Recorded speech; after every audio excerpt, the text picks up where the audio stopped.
Good morning 9th class students. जैसा कि अभी इसके पहले आपको हम पिछले वीडियो में बताया था उत्प्रेक्षा अलंकार, उसके आगे हम पढ़ते हैं संदेह अलंकार। जैसा आप इसके नाम से ही जानते हैं संदेह, आप जानते होंगे कि संदेह का मतलब क्या होता है। संदेह मतलब किसी बात का पूरी तरह से स्पष्ट न होना।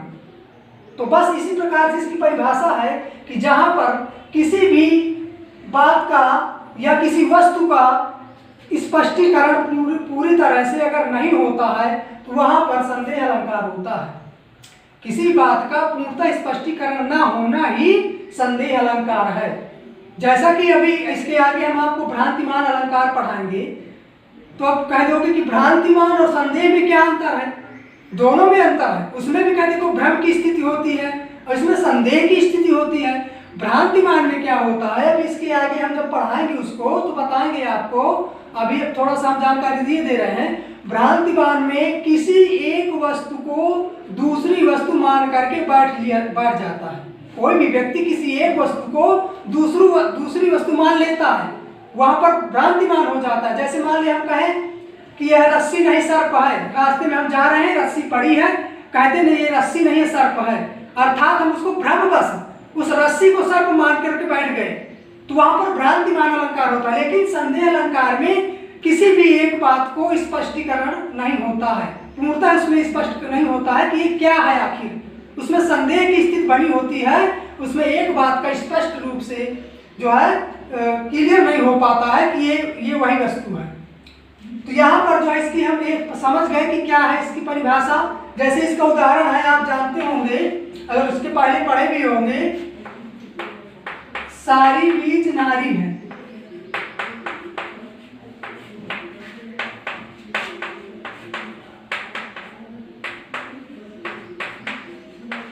सारी बीज नारी है, किनारी बीज सारी है, सारी ही किनारी है, सारी ही किनारी है, नारी ही किसानी है।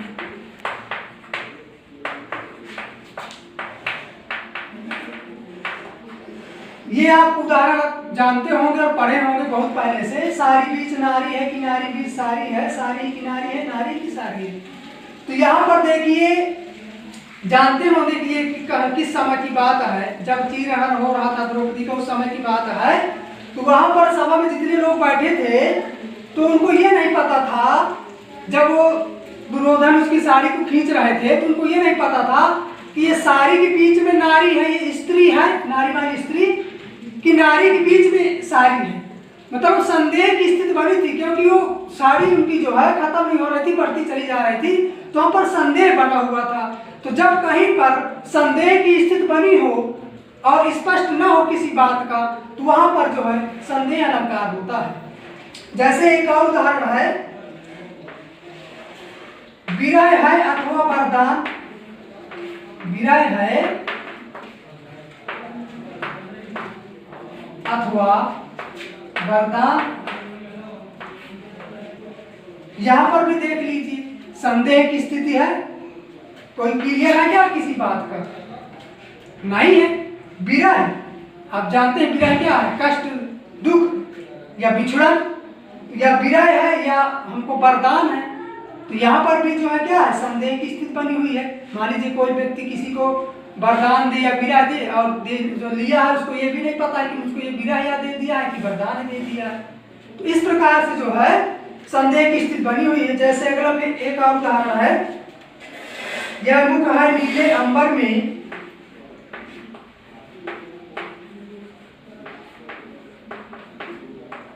यह मुख है नीले अंबर में, यह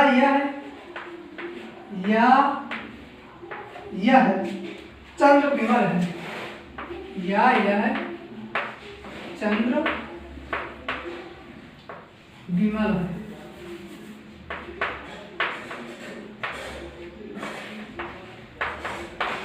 विमल मीन्स क्या होता है बताइए? विमल माने होता है स्वच्छ, अब विमल का अपोजिट क्या होगा? मलिन। मलिन माने गंदा। तो यहाँ पर देखिए यह मुख है नीले अंबर में या यह चंद्र विमल है। तो यहाँ पर संदेह की स्थिति बनी हुई है कि नीले आकाश में यह कोई मुख है या स्वच्छ चंद्रमा है। यहाँ पर संदेह की स्थिति बनी है, वहां पर जो है वो समझ नहीं पा रहा है, इसलिए जो है यहाँ पर क्या है? संदेह अलंकार होगा। तो ऐसे जो है इसके बहुत सारे उदाहरण हैं जिसमें हमको पढ़ने पर पता चलता है कि यहाँ पर किसी भी बात का स्पष्टीकरण पूरी तरह से नहीं हो रहा है, तो हम जो है वहां पर संदेह अलंकार मानते हैं। तो आपको इन अलंकारों की परिभाषा उदाहरण अपनी नोटबुक में लिखना है और लर्न करना है, और कहीं भी अगर कुछ समझ में नहीं आया है या कोई बात आपको समझ में ना आई हो या उदाहरण या कोई परिभाषा, तो आप जो है हमको हमारे व्हाट्सएप में कमेंट के माध्यम से आप पूछ सकते हैं। धन्यवाद।